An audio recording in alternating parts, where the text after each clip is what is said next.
Russian missile has reportedly crossed over Ukraine's border into NATO member Poland. According to US intelligence, it has killed 2 people. International relations expert Professor Robert Patman joins us this morning.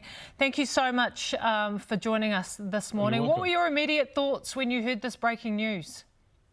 Well, I wasn't hugely surprised because I think that this has always been a risk with this use of distant punishment by the Russians saturating Ukraine with missiles.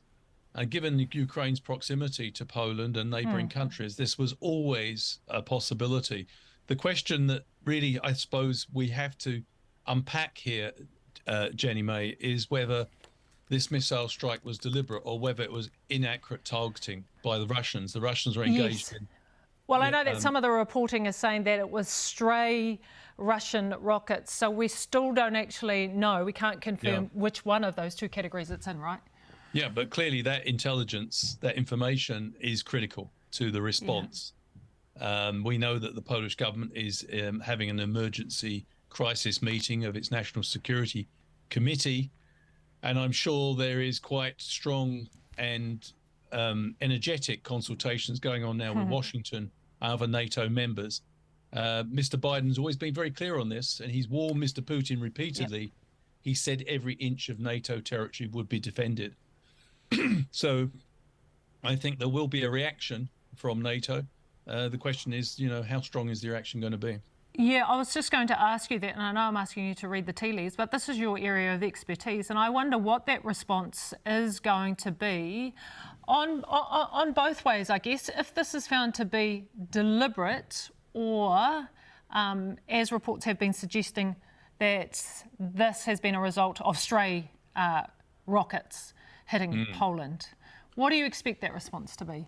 I think if it was determined that the attack was deliberate, and there are people on Russian state TV calling for attacks on Poland and neighboring countries supporting Ukraine, if this turned out to be deliberate, which it doesn't look like it is, then I think there'll be an Article 5 response, which is this provision within NATO that an attack on one member is an attack on all, which would be a full military response.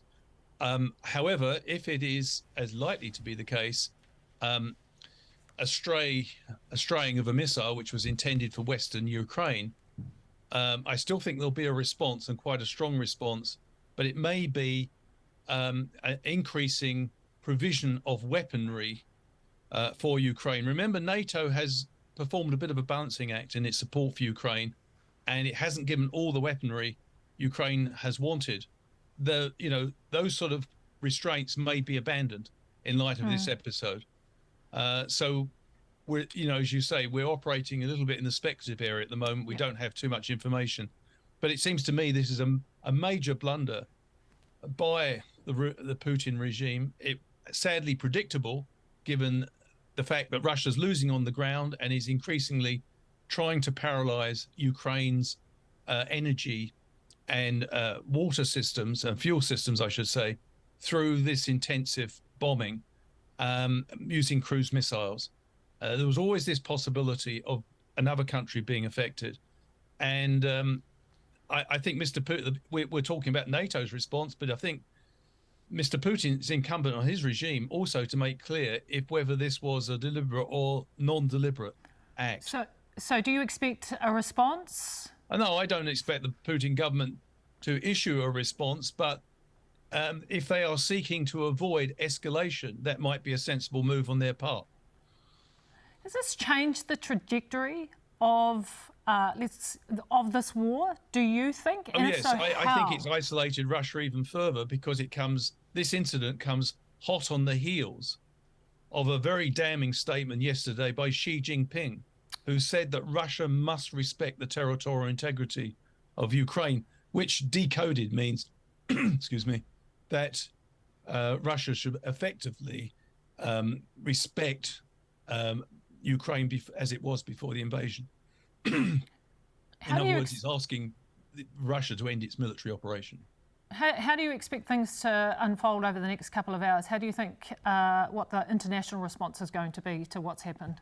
Well, there will be an international response.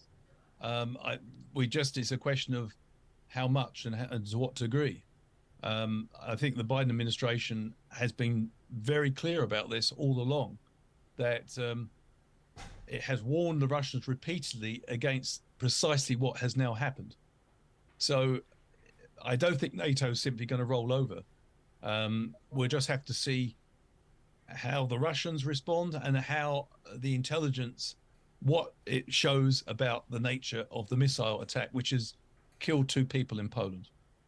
You've talked about the US. What do you expect their response to be, and how strong will that be?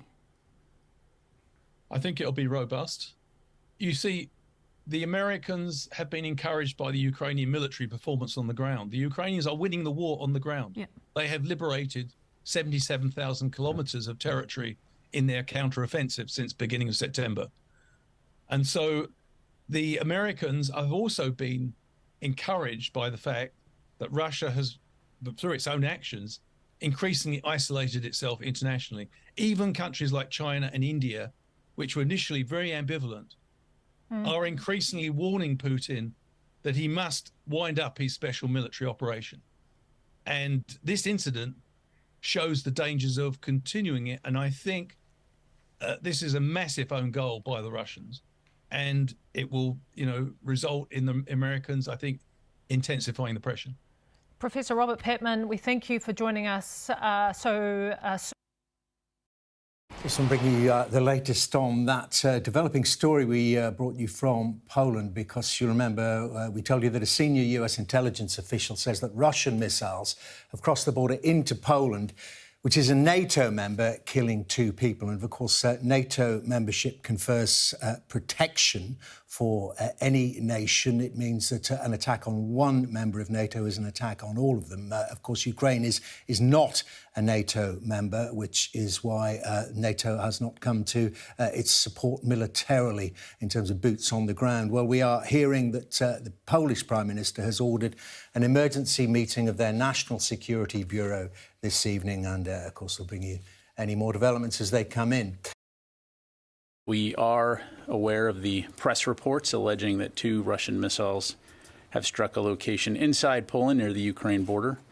I can tell you that we don't have any information at this time to corroborate those reports and are looking into this further. And so when we do have an update to provide, we'll be sure to do so. This is going to be irritating, but I know you said you don't have any information on the Russian strikes. Is there any suggestion or sense that the U.S. believes this is not accurate? Are you looking into it? Can you give us just some sense of whether or not these reports are deemed believable, and what, if any, calls may be happening right now? Yeah, thanks very much, Lita. So as I mentioned, right now, we are aware of the press reporting on this. We have no information at this time to corroborate those reports, but again, are taking them seriously and looking into them. And so I will make sure that we provide you with any updates as soon as we have them. Did you have a follow-up, Lita? Just one quick sort of unrelated follow-up to that. Do you have any estimate on the number of Russian troops that are currently in Ukraine? Is it 100,000, fewer than 100,000? Can you give us any sense of that? That's it. Thank you. Thanks, Lita. I don't have any numbers to provide from the podium here. Clearly, tens of thousands of Russian forces still on Ukrainian territory, to include Russian forces that have recently been mobilized. We've seen an increase of those forces being sent to the front lines as replacements recently, but no overall number that I'm able to provide. Thank you. We do begin with breaking news in Europe as we are following an increasingly tense situation between NATO and Russia.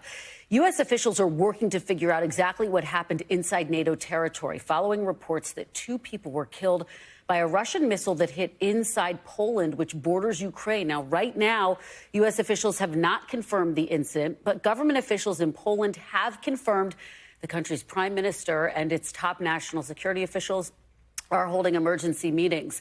As to what the U.S. knows, a senior administration official tells NBC News that something has hit Poland, but at this time there's no confirmation that it was a Russian missile. A NATO official tells NBC News they are looking into these reports as well and closely coordinating with Poland. We also heard from officials at both the Pentagon and State Department this afternoon that the U.S. was working with the Polish government and NATO officials to gather more information and to determine what additional steps would be necessary. Now, the Russian Ministry of Defense, meanwhile, is saying that Russian firepower has launched no strikes at the area between the Ukrainian-Polish border. Ukrainian President Zelensky, on the other hand, put out a video this afternoon where he said point blank that Russian missiles hit Poland. This increasingly tense situation is playing out as President Biden is in Bali right now for meetings with G20 nations with Russia. This is new video of Russia's foreign minister attending tonight's G20 dinner. You see him right there.